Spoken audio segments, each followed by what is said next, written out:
kasama sina Brother Marco Evangelista, Apologetica, dito sa Veritas 846, ang radyo ng simbahan.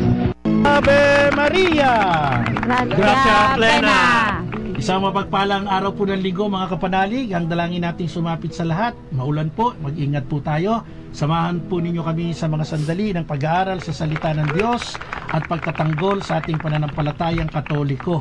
Ito po si Brother Marco, si Evangelista. At ipagtatanggol po natin ang pananampalataya natin na tunay na umiiral ang Ama, ang Anak at ang Espiritu Santo. Tatlong persona sa isang Diyos. At kasama ko po sa linggong ito ang aking isang napakagandang partner na dating Seventh-day Adventist, lumaki hanggang nagkaisip, ang akin pong kaibigan. Ikaw na magpakilala, sister, para hindi na kita i-introduce. Okay, go. Hello po. Good afternoon. Ako po ulit si Glaze Fernando Rosete. Good afternoon. From the Diocese of? From the Diocese of Kim Taygon. St. Andrew Malolos. Ayan, Malolos. Sorry. Parokya si Kim Taygon. Pero ang iyong diocese ay Diocese of Malolos. Yan. Kasi sabi ko nga sa inyo, bagong convert lang po sa Catholic faith si Sister Glaze. Pero dahil po sa kanyang butihing kabiyak, no, si Brother Tom Rosete, ay ayan, nandiyan sila, magkasama sila sa isang pananampalataya. Kasama natin Brother Tom. Brother Tom, bati ka sa mga kapanalig natin. Magandang araw po sa inyo, sa mga nakikinig dyan, sa mga taga-Bukawi po. Andito yung ating ating camera sa taas.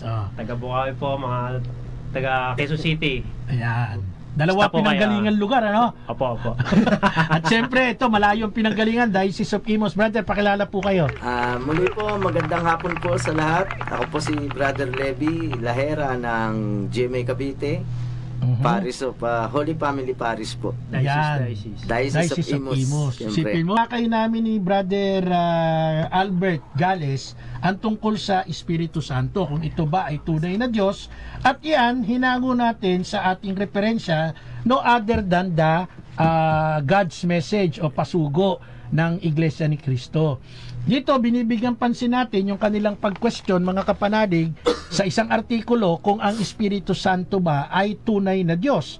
At ipinaliliwanag po natin, ganap, ng Espiritu Santo po, hindi natin pwedeng pasubalian according to the Scripture, according to the Bible, na siya po ay tunay na Diyos. Saan po nangyari yon?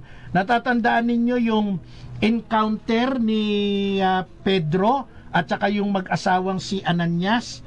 Di ba nagbenta yung mag-asawa ng mag-asawa ng ng kanilang ari-arian. Pagkatapos nung ibinigay na nila yung pinagbilhan dun sa kanilang ari-arian, ang nangyari po kinupitan nila yung Espiritu Santo, kinupitan nila doon sa pinagbentahan. Kaya sabi ni San Pedro, hindi nyo ba alam kung kanino kayo nangupit, kung sino dinaya ninyo ang Espiritu Santo? Sabi niya ganon. Kaya ang dinaya ninyo ay ang Diyos. And agad-agad, no, yung asawa ni Ananias ay namatay. Bumagsak. Kasi maliwanag ang declaration doon ni San Pedro na ang kanilang dinaya doon sa pinagbentahan ng kanilang ari-arian ay ang Espiritu Santo. Diyos ang dinaya ninyo. Yun ang sabi ni Apostol Pedro. So yun ang isang matibay na ebidensya na ang Espiritu Santo po ay hindi lamang isang puwersa, kundi ang Espiritu Santo po ay tunay na Diyos. Kaya nga po sa Catechism of the Catholic Church number 685, pakibasa mo nga, Sister Glaze, ang sinasabi, to believe in the Holy Spirit is to profess that the Holy Spirit is one of the persons of the Holy Trinity, consubstantial with the Father and the Son. With the Father and the Son, He is worshipped and glorified. For this reason, the divine mystery of the Holy Spirit was already treated in the context of Trinitarian theology. Here, however, we have to do with the Holy Spirit only in the divine economy. Okay, yan po ang sinasabi ng ating pananampalataya at yung aking ikinukwento sa inyong tagpo sa buhay ni Ananias at ng kanyang asawang si Sapphira ay makikita po natin sa Gawa chapter 5 verse 1 to 10.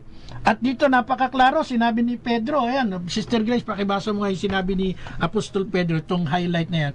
Kaya't sinabi ni Pedro, Ananias, bakit ka nagpadala kay Satanas at nagsinungaling ka sa Espiritu Santo? Okay, kanino siya nagsinungaling? Sa Espiritu Santo. O ano ang sabi ni Apostol Pedro? Hindi ka sa tao nagsinungaling, kundi sa Diyos. O, ulitin ko yung tanong ha. Anong sabi ni Pedro? Nagsinungaling ka sa Espiritu O Santo. tapos sinabi uli ni Pedro, hindi ka sa tao nagsinungaling kundi sa Diyos. O ano yung Espiritu Santo? Yung pinagsinungalingan ni Ananias. Yung pinagsinungalingan ng mag-asawang si Ananias at si Sapphira, walang iba kundi ang Espiritu Santo. Kaya dito po sa talatang ito mga kapanalig, no doubt, Gawa chapter 5 verse 1 to 10, na ang Espiritu Santo po ay tunay na Diyos. Ito pa, meron ka bang hawak na aklat ko? Yung pagtatanggol? Hindi ko na wala? Nasa kanya. Nasa kanya. Oh, nasa kanya. O ito, basahin natin to, Brother Levi Lahera. Kailangan pagsusugod sa gera ay may dalang bala. O, basahin natin 1 Corinthians chapter 6 verse 16 to 17. Anong sabi? Hindi ba ninyo alam? Pakibasa. 1 Corinthians chapter 3 verse 16 to 17. Verse 16 to 17. Sige, basa ng diretso. Hindi ba ninyo alam na kayo'y templo ng Diyos at naninirahan sa inyo ang kanyang espiritu? Paparusahan ng Diyos ang sinumang magwasak ng templo niya, sapagkat banal ang templo ng Diyos at kayo ang templong iyon. Okay, ano ang sabi diyan? Hindi ba niyo alam na kayo'y templo ng Diyos? Ano daw tayo? Templo ng Diyos. Ang tinutukoy sa talatang ito, templo ng Diyos, tayo mismo, yung ating katawan. So ang deklarasyon dito ni Pablo, 1 Corinthians chapter 3 verse 16-17, kayo'y templo ng Diyos. O basahin naman natin yung sinabi niya sa 1 Corinthians chapter 6 verse 19, Sister Glaze. Hindi ba ninyo alam na ang inyong katawan ay templo ng Espiritu Santo na nasa inyo at ipinagkaloob ng Diyos sa inyo? Hindi na ninyo pag-aari ang inyong katawan. Okay. So diyan sa binasa naman ni Sister Glaze, 1 Corinthians chapter 6 verse 19, ang sabi diyan, ang inyong katawan ay templo ng Espiritu Santo.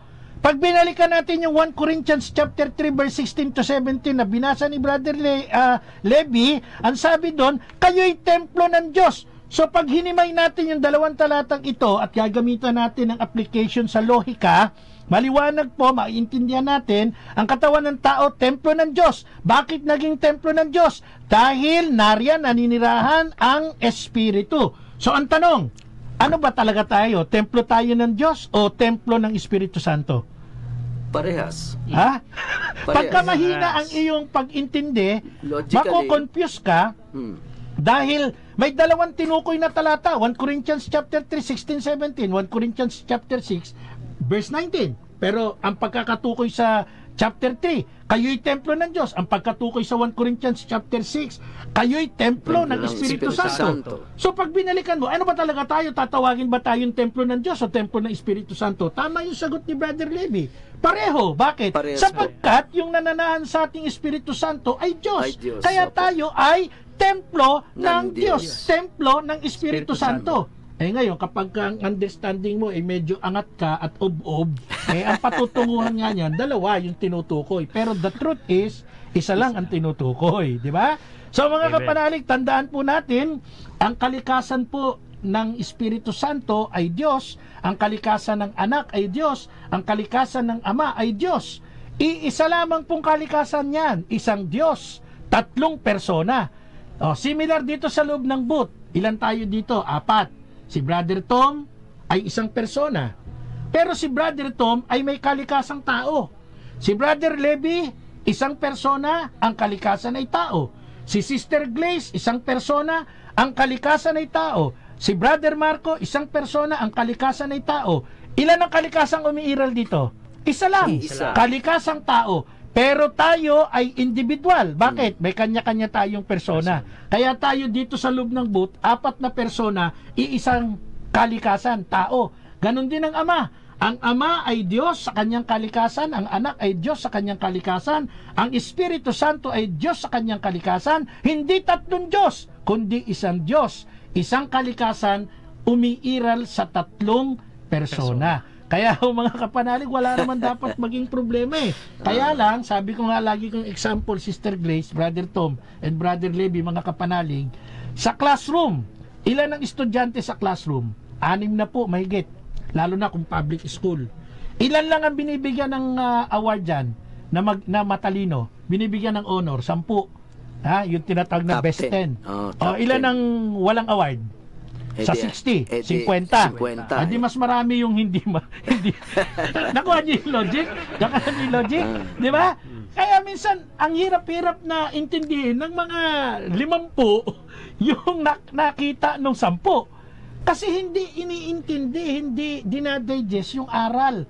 At nagkakaroon ng malaking suliranin, nagkakaroon ng confusion, pero ang totoo po, wala namang dapat na maging problema eh. Sabi nga nila ang Espiritu Santo pa'y Diyos. Opo, nakaprueba sa Bible. Di ba? Pangalawa, totoo ba ang Santissima Trinidad? Totoo ba ang pag-iral ng Holy Trinity? Ay mga kapanalig, ang sarap pong pag-usapan yan. Alam nyo kung bakit? Sabi ko nga sa inyo, lagi tayong may reference. Ang ginamit ko sa Espiritu Santo, ito, nilabas ng November 2005. Ngayon, pag-usapan natin ang Holy Trinity. Ito na naman, bago na namang referensya natin. Hindi lang isa, dalawa, at marami pa to. Kaya lang medyo mabibigatan akong dalhin. Kaya dalawa lang ang kinuha ko. Ito yung, so, puntahan na natin itong topic natin. Ito yung pasugo. Nilabas po ito ng April 2004. At dito po, merong doktrina silang binasa. Artikulo rather, paborito to ng mga ni Hamsky Ray Benya, paborito to nila Sanrio, paborito to ng mga Catholic Defender, si Jose Ventilacion. Anong sabi ng artikulo ni Jose Ventilacion? Ito mga kapanalig, very clear yan. Hindi ko galing sa akin yan, galing sa kanila yan. Anong sabi, Sister Grace, ano yung title? Title lang. Parang sinasabi mo. Is the Trinity doctrine biblical or man-made? Ayan, basahin mo yung may highlight. Anong sabi nila? The word Trinity is not found in the Bible. If this doctrine is not found in the Bible, obviously it is man-made. Yan. So, ang liwanag ng pinupoint out nila diyan. Pa-question, ang Trinity ba daw ay doktrina na nakabatay sa Biblia o ito ay nilikha lamang ng tao or man-made? At sa binasa ni Sister Grace, ang liwanag din ng kanilang sinabi dito ni Jose Ventilacion, the word Trinity is not found in the Bible. If this doctrine is not found in the Bible, obviously, it is man-made. Hinighlight ko yan eh. Alam niyo kung bakit? Kasi nakakaawa ang gumawa ng artikulong ito. Bakit? Sapagkat siya po, bukod sa ay siguro, pero alam ko nagpakadalubhasa naman ito eh. Sabi nila. Nagtataka ko bakit ob eh. Alam niyo kung bakit? Tingnan niyo uulitin ko ang basa Engineer Marlon San Diego, yung ating technical side. Pakinggan niyo pong mabuti, uulitin ko The word Trinity, ang salitang Trinidad is not found in the Bible. Hindi matatagpuan sa Biblia. If this doctrine is not found in the Bible, kung ang doktrinang ito ay hindi matatagpuan sa Biblia, obviously, hayagan. It is man-made. Ito'y likhang tao lamang. Ano ang ating nais na bigyang linaw dito? Number 1, tingnan ninyo ang tinutukoy niya dito ni Jose Ventilacion, yung salitang Trinidad. Pero kalaunan, dinivert niya sa doktrina. Layo na. So meaning to say, hinahanap mo yung word. Pero kalaunan, kinwestiyon mo sa doktrina. Magkaiba po yun. Ang tawag po dyan, diversion nung iyong topic. At ang gumagawa nun,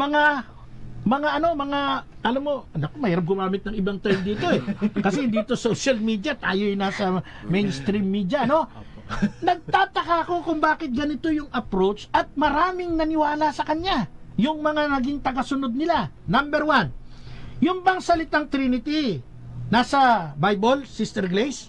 Nasa Bible ba yung salitang Trinity? Wala po. Wala. Brother Levy, baka mapapagtanggol mo. Nasa Bible ba yung Trinity yung salita? Nasa Bible. Nasa Bible, the word per se. Per se, meron yan eh. Trinity. O sige ha, sabi mo yan ha. Kaya lang Brother yung- Tom, nasa Bible ba yung Trinity? Per se ha, per se. Originally, wala. Wala. O, yun mag-asawa, Sister To, si Brother Tom at saka Sister Grace, wala. Brother Levi, nasan sa Bible? I forgot the verse. Pero nandun, sinasabi dun sa Thessalonica ata yan or Timothy. Brother I forgot. Levi, 43 years na akong nga apologist. Hindi ko pa nakita. Hindi, meron sinasabi dun na the Father Aha. and the Son Aha. and the Father and the Word Aha. and the Spirit. Aha. These three are one. Ay, hindi in-honor yun. Yun yung old translation na Ayun yung old ginamit ng translation. mga Baptist. Mm. Yan ay nasa 1 Jan. Kasi Hindi sinabayan kay ko lang Paul. yung sinasabi ni Ventilasyon na wala daw. Oo, Paano hindi, yun? pero in reality, yung Perenne Square, yun bang salitang Trinity? Kasi pag ginamit ng reference sa akin yun, kahit na-Catholic ako, i-reject ko yun. Kasi hindi in-honor yan Hindi ng nga mga honored. Bible scholar. So, ibig sabihin, kung yung ibinato sa'yo, tekla, wag mo batuin ng tekla.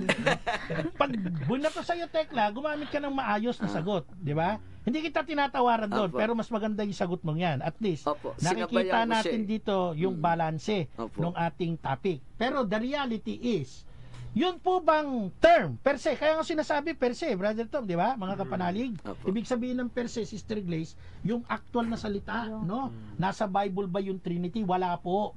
Kasi kahit yung binabanggit mo, na nasa 1 John, chapter, I think chapter 5 yan. 5 and 7 nata. Ang tinutukoy talaga doon, at ang tatlong ito ay iisa. Pero the word Trinity, wala pa rin doon. Kasi ang hinahanap natin, Trinity, yun ang sabi Opo. niya eh. The word Trinity. So, yung paglalarawan, tamang gamitin mo yon dahil yun Opo. ang kamong pangdepensa mo sa kanya. Opo. But in reality, dito sa tanong niya, the word Trinity, wala talaga. Opo. Kaya nga sabi ko, 43 years na akong nasa field ng apologetic, wala pa ako nakitang word Trinity. Bakit? Kasi naman, ito na problema eh. Yung evolusyon ng salita, mga kapanalig, nagbabago yan. Nung panahon na sinulat po ang kasulatan, ang scripture, particular ang bagong tipan, wala pa po ang salitang o tinatawag na terminology Trinity. Trinity wala pa. Kaya hindi ho pwedeng magamit kasi hindi pa umiiral eh. Anong halimbawa? Simple lang, ganito. Nung panahon ko, medyo mas malaki edad ko sa inyo. Totoo, aminin natin yan, pero pogi naman ako. Nung panahon namin, pag nagpicture, ang sabi ng mga photographer, Kodak tayo. Ang Kodak po ay produkto. Pero yung mga taong nakaharap na may hawak dun sa camera, alam na nila ibig sabihin nun. Picture na, magpipicture. Pero ang tawag Kodak. Di ba? Ngayon, ang ginagamit na terminology, selfie. Pag sinabing selfie tayo, kahit na tayo'y 4, dapat groupie na. Pero pag sinabing selfie, matik yan, may mag-aangat ng cellphone at pipicturean niya yung lahat ng kasama niya.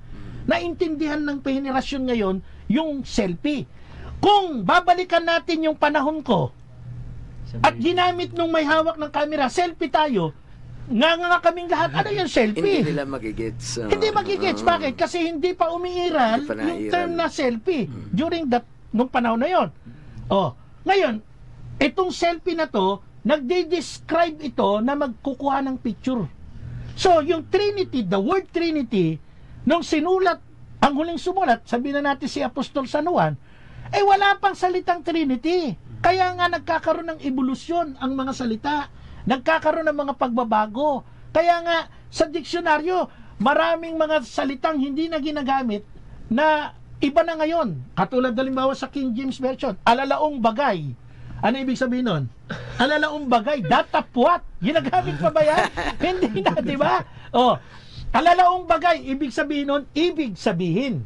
Yun eh. Malalim. Alalaong bagay, ang kahulugan nun ngayon, ibig sabihin. Meaning. Pag iniksian natin sa English. Kasi, may mga pagbabago ang salita. Ito, alamin natin. Bakit walang Trinity sa Bible? Per se, the word Trinity.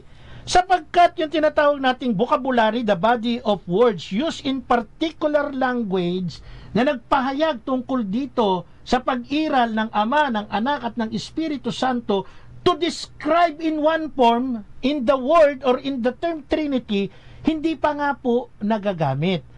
Kaya nung nagkaroon po ng development stage, yung degree of knowledge, yan po ay lumalabas kalaunan. Now, ang tanong, kailan unang ginamit ang terminong Trinidad? Mahigit 100 taon po bago ang konseho ng Nicaea. Yan pong terminong yan, ginamit na ni Quintus Septimus Florence Tertullianus. Ang pangalan niya ay Tertullian pag pinaigsi, na umiral noon pong 155 hanggang 240 AD.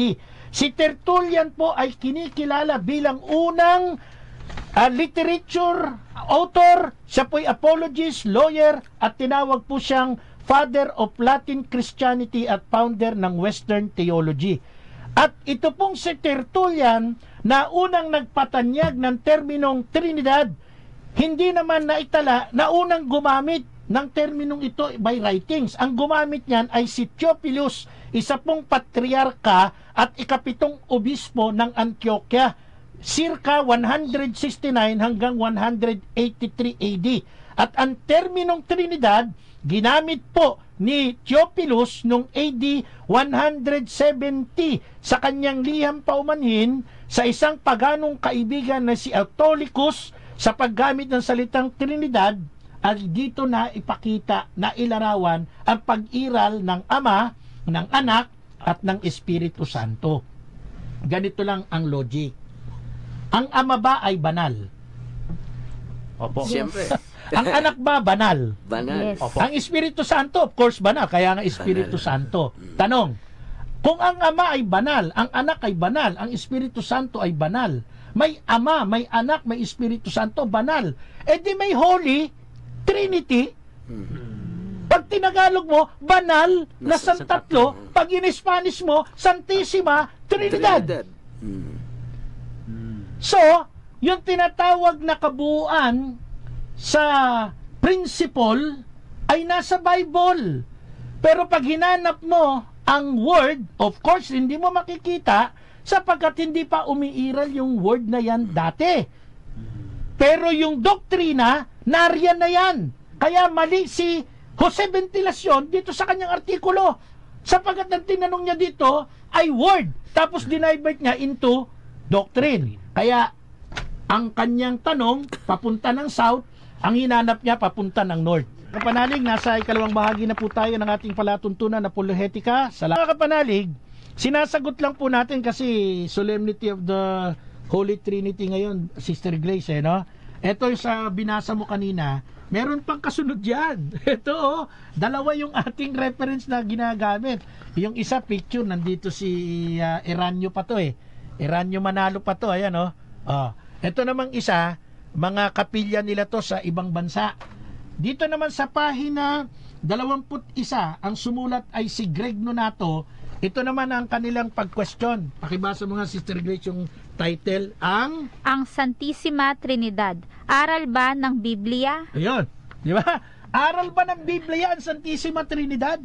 Ito, nag-uugat to dito sa sinabi ni Joe Ventilacion yung word Trinity. Kasi nga, hinahanap nila yung salitang Trinity. Kaya pag tinanong mo, may Felix Manalo ba sa Bible? Wala naman, pero ba't naniniwala kayo may Felix Manalo? Kasi may hula daw. O kita nyo, nakadepende lang kayo sa hula. Ngayon tayo, ang Holy Trinity, hindi natin ididepende sa hula. Kukunin natin sa talagang maliwanag pa sa sikat na araw na sinasabi ng Biblia kung totoo bang merong Santissima Trinidad. Huwag nyong hanapin yung word. Kasi yung word hindi pa umiral nung sinulat ang Bible. Pero yung essence niya, nasa Bible. Yung doktrina niya, nasa Bible. At tinatanong ko nga kanina, ang Ama ba ay banal? Ang Anak ba ay banal? Ang Espiritu Santo ba ay banal? Opo, banal. Ilan yan? 3. E di may 3 banal. Tagalogin mo, banal na santatlo. Englishin mo, Holy Trinity. Spanish mo, Santissima Trinidad. E di meron sa Bible. Kasi pag sinabi mong hindi banal ang Anak, may problema na tayo. Hindi na totoong may Holy Trinity, di ba? Hindi mo pwedeng sabihin hindi banal ang Ama. hindi mo rin pwedeng i-discredit na banal ang Espiritu Santo, kaya nga Espiritu Santo eh, di ba? So ibig sabihin, may tatlong banal na umiiral. Therefore, pag ginamitan mo yan ng isang paglalarawan, may existing na Holy Trinity. Banal na tatlo, banal na santatlo. Ganun lang po yun. Of talaga, hindi makakaintindi yan. Anong sabi ng Pasugo sa kanilang artikulo, Sister Glaze, pakibasa mo nga yung kanilang artikulo. Proponents of the Trinitarian doctrine, or the belief that the one true God is composed of three persons, run into many problems explaining their belief.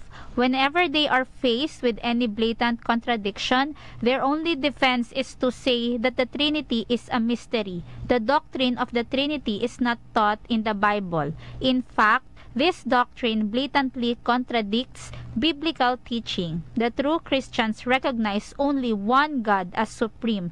That one God is the Father alone. Saan nang galing? Pakibasa mo.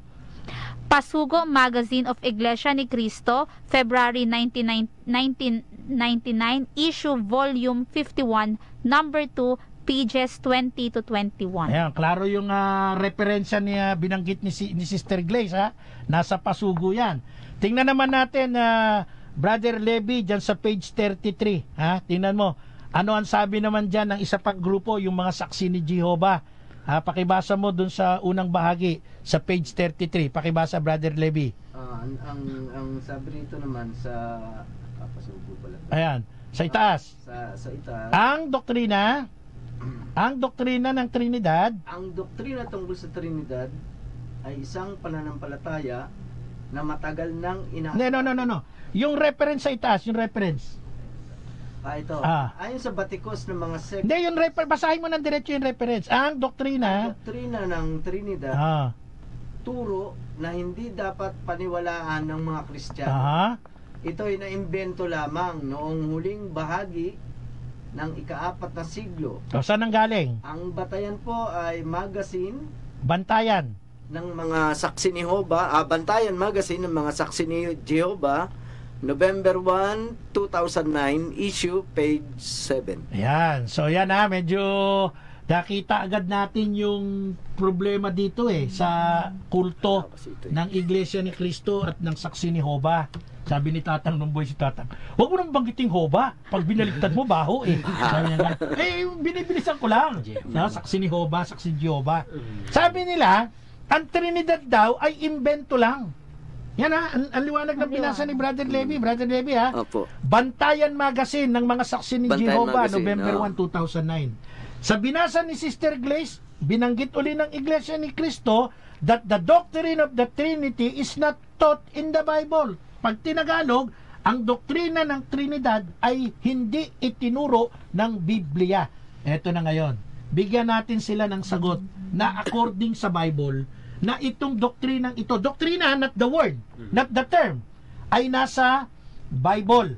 Basahin natin ang unang bahagi ng paghahayag ng Santissima Trinidad, Santissima Trinidad, kung saan ito makikita sa Biblia. Basahin natin yung Lucas chapter 1 verse 35, Sister Glaze, nasa pahina 36, 36. Sumagot ang anghel, sa iyo ang Espiritu Santo at mapapasailalim ka sa kapangyarihan ng kataas-taasang Diyos. Dahil dito, ang isisilang mo'y banal at tatawaging anak ng Diyos. Salin mo sa English, Sister Glaze. The angel replied, the Holy Spirit will come upon you, and the power of the Most High will overshadow you. So the baby to be born will be holy, and he will be called the Son of God. Yan. Sabi ng Pasugo at ng Bantayan Magazine ng Jehovah, yung doktrina, the doctrine itself, ng Trinity, wala daw sa Bible. Pero pag binasa po natin yung binasa ni Sister Glaze sa Lucas chapter 1 verse 35, loud and clear, meron pong tinukoy dyan. Ito po'y isang pagtatakpong pribado sa Nazareth, Galilea, ng anghel na si Gabriel na sinugo ng Diyos sa isang dalaga na ang pangalan ay Birheng Maria. Ano yung encounter? Sabi ng anghel, sasayo ang Espiritu Santo. The Holy Spirit will come upon you. Unang pagtukoy yon sa isang persona, ang Espiritu Santo. Ikalawa, sino yung tinukoy niya, Sister Grace? Ikalawa, kataas-taasang Diyos. Sa English, ano yon? The power of the Most High will overshadow you. So may mag-overshadow. Yung power of the Most High, kataas-taasang Diyos, ang tinutukoy dito ay ang Ama, ang persona ng Ama. And then yung ikatlo, ang sabi diyan, anak ng Diyos, the baby to be born. Ito punto. Sino yung Espiritu Santo? Iba yan dun sa Most High, sa Ama. Sino yung anak ng Diyos, the baby to be born? Iba yan dun sa Holy Spirit, iba yan dun sa Most High. So tatlo yung umiral na binanggit ni Arkanghel Gabriel sa private na conversation niya kay Mama Mary dun sa kwarto ng Galilea. So ibig sabihin, kung ang Holy Trinity, banal na tatlo, ay wala sa Bible, sino itong tinutukoy dito sa Lucas 1:35? Dagdagan pa natin. Yan ay nangyari in private. Kasi si Archangel Gabriel, nagpakita, dalawa lang sila ni Mama Mary nag-uusap, Brother Tom Walang ibang tao doon, walang marites. Dalawa lang sila. Private yan. Puntahan natin, Brother Levi, yung Marcos chapter 9, verse 9 to 11. Chapter 1 rather. Marcos chapter 1 verse 9 to 11. Anong sabi ng Bible? Nang panahong iyon, dumating si Jesus mula sa Nazaret sa Galilea at siya'y binautismuhan ni Juan sa ilog Jordan. Pagkaahon ni Jesus sa tubig, nakita niyong parang hindi binabasa. ano ba to? Medyo may problema ba sa mata? Bumukas ang kalangitan at bumaba sa kanya ang espiritu na tulad ng isang kalapati. Narinig niya ang isang tinig mula sa langit at nagsasabing, "Ikaw ang minamahal kong anak, lubos kitang kinalulugdan." Okay, mga kapanalig, pagpaumanhinan niyo si Brother Levi, may malabo ba sa mata? Hindi naman. Hindi naman, may nahirapan lang magbasa. Oo. Di ganito po yan. Binasa ni Brother Levi, ang liwaliwanag po dito sa Marcos chapter 1 verse 9 to 11. Ito po naman ay tagpo in public. Tagpo in public. Yung baptism ni Jesus sa ilog Jordan. At dito nakita natin yung tatlo umiral na naman. Ano yon? Ang tinig na nagsalita. Sino yon? Ama. Di ba? Ang bininyagan. Nandoon sa ilog Jordan, nasa tubig. Sino yon? Ang Panginoong Jesus. Jesus ang anak. And then, bumaba sa anyong kalapati. Sino yon? Ang Espiritu Santo. Ayan ang maliwanag na sinasabi ng Bible Marcos chapter 1 verse 9 to 11 So, meaning to say, kung wala sa Bible ang Holy Trinity, banal na tatlo, sino tong tinig na nagsalita? Ang Ama, ang bininyagan na nasa tubig o ilog Jordan, si Jesus ang anak, at ang bumaba sa anyong kalapati ang Espiritu Santo. Sister Glaze. Kung imbento lang ng Santa Iglesia Katolika ang Santissima Trinidad, sino ang nagsalita na mula sa langit? Ikaw ang minamahal kong anak. Sino ang bumaba na tulad ng isang kalapate? Sino ang bininyagan sa ilog Jordan? Sa katotohanan, hindi natin kailangang maghagilap ng sagot sa mga tanong na ito dahil maliwanag na nailarawan ang pagkakakilanlan ng tatlong persona sa tagpong naganap.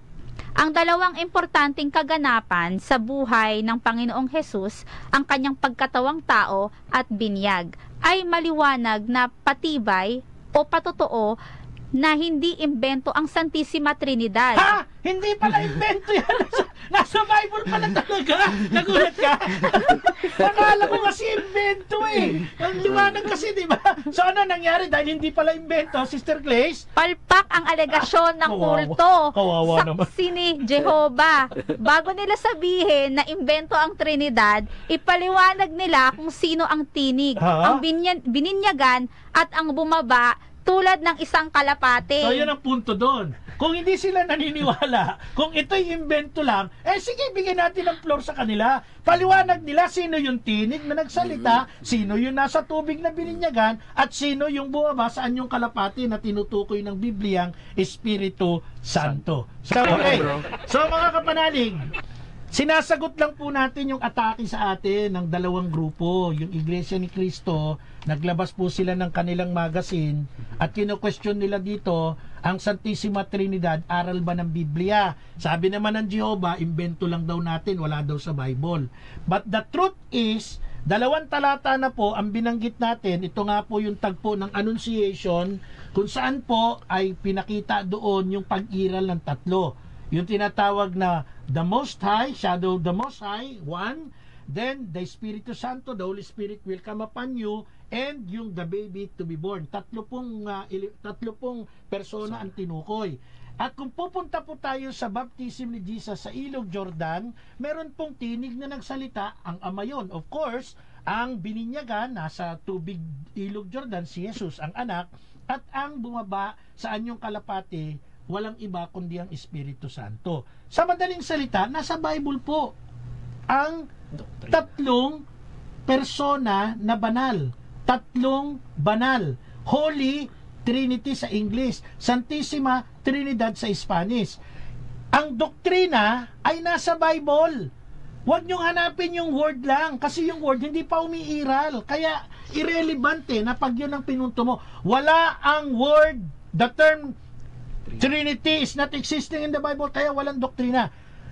Mali po yun. Yung diversionary tactics nyo, isa pong malaking kasinungalingan yan. At ang sinungaling po, kampo ni Satanas. Nasa John chapter 8 yan. Now, ang tanong, Sister Glaze, sino ba ang nagturo, ang promotor, na merong tatlong persona na nasa Bible, na siya mismo yung nagsabi sa mga tao na meron nito, may Ama, may Anak, may Espiritu Santo? Sino ba sa palagay mo ang unang nagturo? Ha? Walang iba kundi ang ating Panginoong Jesucristo. At yan ay makikita natin sa Mateo chapter 28 verse 19. Pakibasa mo. Kaya't habang kayo'y humahayo, gawin ninyong alagad ko ang mga tao sa lahat ng bansa.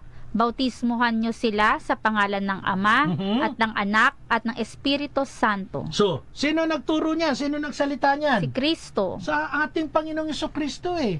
Kung wala pong pag-iral ng Ama, ng Anak, ng Espiritu Santo, bakit yun po ang mandato ng ating Panginoon bago po siya umakyat sa langit? Kasi itong tagpong ito, Sister Glaze, sa Mateo 28, yan ay nangyari bago yung ascension.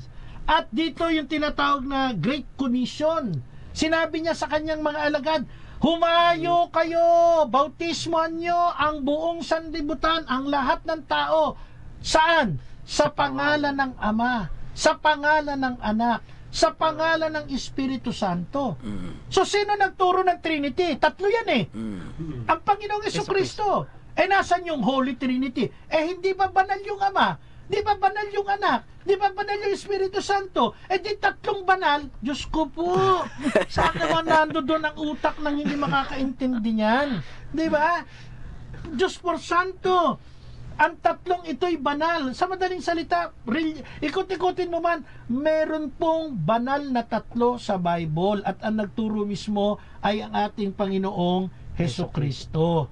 Now, ang tanong, salungat po ba sa aral ng banal na kasulatan ang doktrina ng Santissima Trinidad? Kasi ang pinag-uusapan dyan, yung usapin ng termino, katulad nga ng itong artikulo ni Jose Ventilacion. Ang liwanag, sabi niya, the word Trinity is not found in the Bible. If this doctrine is not found in the Bible, obviously, it is man-made. Dito pala talagang ubod na ng daya di ba? Kinuha sa term, dinala sa doctrine. Magkaiba po iyon Now, salungat po ba sa banal na kasulatan yung doktrina, hindi po ba umiiral ang doktrina ng Santissima Trinidad? Alam nyo, matter of reasoning ng mga anti-Trinitarian, yung term lang talaga Pero pag diniin natin yung doktrina mismo, mapapahiya sila. Basahin natin 2 Corinto chapter 13 verse 13. Pakibasa mo, Sister Glaze. Naway sumainyong lahat ang pagpapala ng Panginoong Hesukristo at ang pag-ibig ng Diyos at ang pakikisama ng Espiritu Santo. Englishin natin yan para mas maganda. Alam niyo, minsan may translation na English, Tagalog, mas maiintindihan ng ating mga kapanalig. 2 Corinthians chapter 13 verse 13 and 14. The grace of the Lord Jesus Christ and the love of God and the fellowship of the Holy Spirit be with you all. Amen. So ito po ang tinatawag nating Pauline benediction, pagbabasbas ni Apostol Pablo. Pagka kinwestiyon mo ang Holy Trinity, you are questioning Saint Paul din. Kasi sabi ni Saint Paul, the grace of the Lord Jesus Christ, one. The grace of the Lord Jesus Christ, anak. And the love of God. Ang tinutukoy ay ang Ama. The love of God. And the fellowship of the Holy Spirit. Tatlo po ang umiral na yan. Kaya pag hindi ka naniwala na ang doktrina ng Santissima Trinidad katulad ng turo ng Iglesia ni Cristo 1914 ni Jose Ventilacion, ni Greg Nonato at ng mga iba pang ministro, kasama na ang kulto ni Russell na Jehovah Witnesses, maliligaw po kayo. Dagdagan pa natin, basahin natin ang aklat ng Tito chapter 3 verse 6. Brother Levi Lahera, pakibasa mo. Masaganang ipinagkaloob ng Diyos sa atin ang Espiritu Santo sa pamamagitan ng ating tagapagligtas na si Hesukristo. Maganda ang tinukoy dyan, di ba? Na ni Apostol Pablo kay Tito. Masaganang pinagkaloob ng Diyos, isa yon. Sa atin ang Espiritu Santo, ibang pagtukoy yun, another person. Sa pamamagitan ng ating tagapagligtas, another person. Ang ating Panginoon Hesukristo, tatlo. Pabasa natin naman kay Brother Tom yung Hebreo chapter 9 verse 14. Brother Tom, yan, para marinig nila yung boses mo. Higit ang nagagawa ng dugo ni Kristo sa pamamagitan ng walang hanggang spirito. Inialay niya sa Diyos ang kanyang sarili bilang handog na walang kapintasan. Ang kanyang dugo ang lumilinis sa ating puso't isipan, sa ating gawaing walang kabuluhan, upang tayo makapaglingkod sa Diyos na buhay. Pakisali natin sa English. How much more shall the blood of Christ, who through the eternal Spirit offered himself without spot to God, purge your conscience from dead works to serve the living God? Brother Tom, ilan ba tinukoy dyan na persona? 3. Sino yon? Christ, Kristo, eternal Spirit, walang hanggang Espiritu, and God. Living God. Yes. Di ba? So meron 3. Yan bang tatlong yan, banal? Hindi. Banal. Hindi meron banal na 3. Diba? Ganun lang po yung logic doon, mga kapanalig. Nagtataka ako kung bakit napakahirap intindihin. Gagawa pa ng artikulo, palpak naman. Basahin natin, Sister Glaze, yung John chapter 14 verse 15 to 17. Maganda ang tinutukoy din dyan eh. Kung iniibig ninyo ako, tutuparin ninyo ang aking mga itinuturo. Dadalangin ako sa Ama upang kayo'y bigyan niya ng isa pang tagapagtanggol na magiging kasama ninyo magpakailanman. Siya ang Espiritu ng katotohanan na hindi matanggap ng sanlibutan sapagkat siya ay hindi nakikita ni nakikilala ng sanlibutan. Ngunit nakikilala ninyo siya sapagkat siya'y nasa inyo at siya'y mananatili sa inyo. Dito po sa binasa ni Sister Glaze sa John chapter 14 verse 15 to 17. Maliwanag po yung salitang ako, yung ginamit na ako. Ito po ay napatutungkol sa persona ng ating Panginoong Jesucristo. Maliwanag po niyang tinukoy na siya ay dadalangin sa Ama. Kanino siya dadalangin? Sa Ama. Di pa nangalawang persona yon, di ba? Upang bigyan ang mga umiibig sa Kanya ng tagapagtanggol, ang Espiritu ng katotohanan. Sino yung Espiritu ng katotohanan? Another person, the Holy Spirit, no? So pansinin po natin yung terminong ginamit ay siya.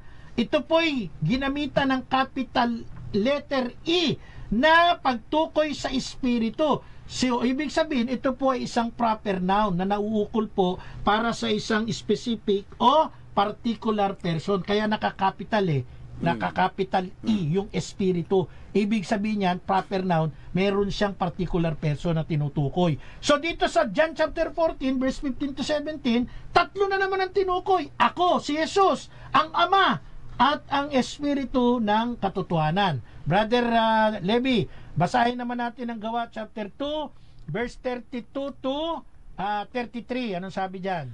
Si Jesus ay muling binuhay ng Diyos at saksi kaming lahat sa pangyayaring iyon. Pinaupo siya sa kanan ng Diyos at tinanggap niya mula sa Ama ang ipinangakong Espiritu Santo. Ito ang kanyang ibinuhos sa amin, tulad ng inyong nakikita at naririnig. So, dyan sa binasa mo yan, Gawa chapter 2, verse 32 to 33, muli na namang pinakita yung tatlong magkakaibang individual. Si Jesus, ang Ama, at ang Espiritu Santo. Brother Tom, pakibasa mo Aklat ng Judas, chapter 1, verse 20 at 21. Ngunit magpakatatag kayo, mga minamahal, sa inyong napakabanal na pananampalataya. Manalangin kayo sa tulong ng Espiritu Santo. Manatili kayo sa pag-ibig ng Diyos habang naghihintay kayo sa ating Panginoong Hesukristo na magkakalob sa inyo ng buhay na walang hanggan dahil sa kanyang habag sa atin. So, sa talatang binasa mo, Brother Tom, sa Judas chapter 1, verse 20 to 21, may tatlo na namang umiral na persona. Manalangin sa tulong ng Espiritu Santo, 1. Manatili sa pag-ibig ng Diyos ang Ama, 2. Habang naghihintay sa ating Panginoong Jesucristo, 3. Tatlong banal, tatlong persona, kaya ang Bible po ay nagtuturo, hindi po man-made ang Holy Trinity, ito po ay nasa Bible. At ang hindi lang po makakaintindi niyan, ito pong kulto na hindi po nakakaintindi ng artikulo na nakasulat mismo sa banal na kasulatan. Wala na po tayong panahon, mga kapanalig, ubos na oras natin. Muli, salamat po sa aking mga partner ngayon, si Sister Glaze Fernando Rosete, Brother Tom Rosete, and Brother Levi Lahera. Of course, ako po si Brother Marcos si Evangelista, nagsasabing sumainyo ang katotohanan. Maraming salamat po.